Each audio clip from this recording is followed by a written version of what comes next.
Oke guys, ini adalah video yang bagus untuk kalian. Siap-siap kalian untuk mendengarkannya. Jangan menengok yang lain.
Berisian yang film baik-baik.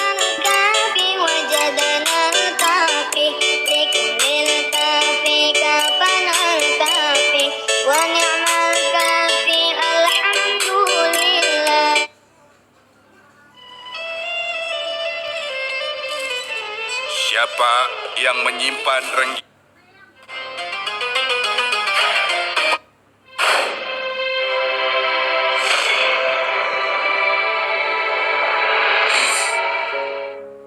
Assalamualaikum warahmatullahi wabarakatuh. Kisah-kisah keutamaan bulan Ramadan yang luar biasa. Diriwayatkan dari Ibnu Abbas bahwa Rasulullah pernah menjelaskan suatu kisah tentang keutamaan bulan Ramadan, yaitu ketika tibanya hari pertama bulan Ramadan, maka ada angin-angin yang bertiup dari bawah arsy yang bernama angin Muthirah. Lalu bergerak-geraklah dedaunan surga hingga terdengarlah gema yang tak pernah seorang mendengar gema seindah itu. Kemudian para bidadari surga memperhatikan fenomena surga itu lalu berkata, "Ya Allah, jadikanlah untuk kami pada bulan ini suami-suami di antara hamba-hambamu." Mantap. Jadi tidak seorang pun dari hamba Allah yang berpuasa di bulan Ramadan kecuali dinikahkan oleh Allah dengan seorang istri dari bidadari-bidadari itu dalam rumah.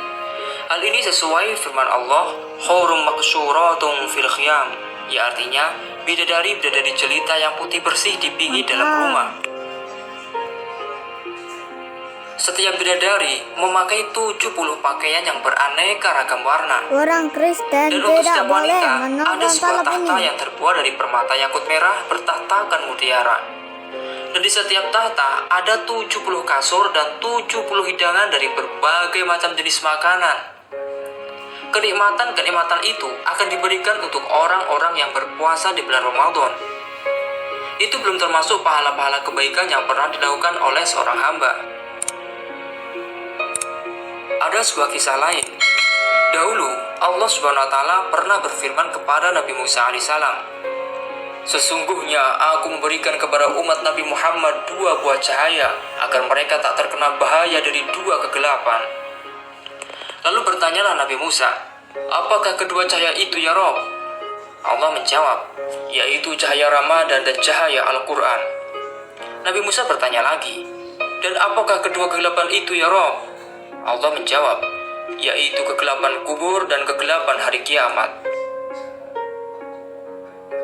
Bersumber dari Abu Hurairah bahwa Rasulullah SAW bersabda, "Barang siapa yang memasang lampu pada salah satu masjid Allah Subhanahu wa taala pada bulan Ramadan, maka dia akan mendapatkan cahaya dalam kuburnya dan ditetapkan baginya pahala orang-orang yang melakukan sholat di dalam masjid itu, didoakan oleh para malaikat dan dimohonkan ampunan oleh para pemikul arsy selagi lampu itu masih berada di dalam masjid." Diriwayatkan dari Anas bin Malik bahwa Nabi Shallallahu Alaihi Wasallam bersabda, barang siapa yang menghadiri majelis ilmu pada bulan Ramadan, maka Allah SWT menetapkan baginya untuk setiap langkah ibadah 1 tahun, sedang ia akan ada bersamaku di bawah arsy.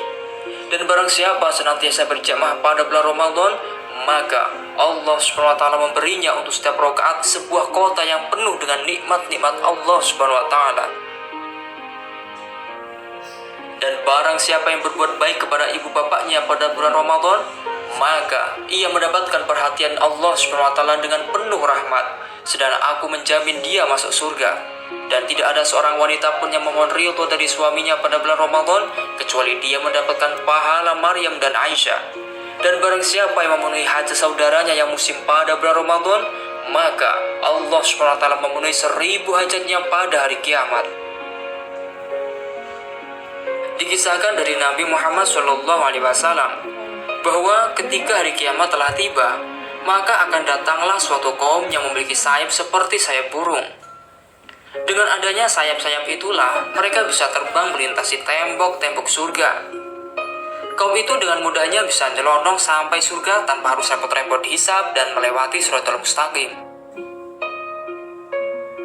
Kedatangan orang-orang itu benar-benar membuat malaikat penjaga surga heran dan bertanya, siapa kalian itu? Mereka menjawab, kami dari umat Nabi Muhammad SAW.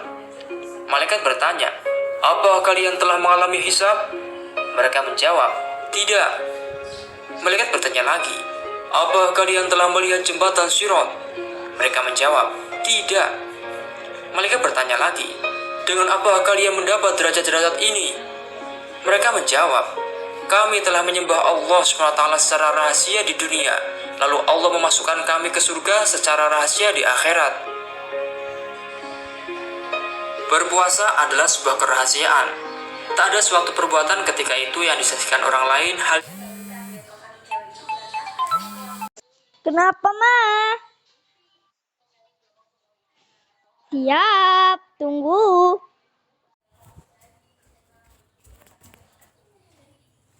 Jembatan Shiratal Mustaqim.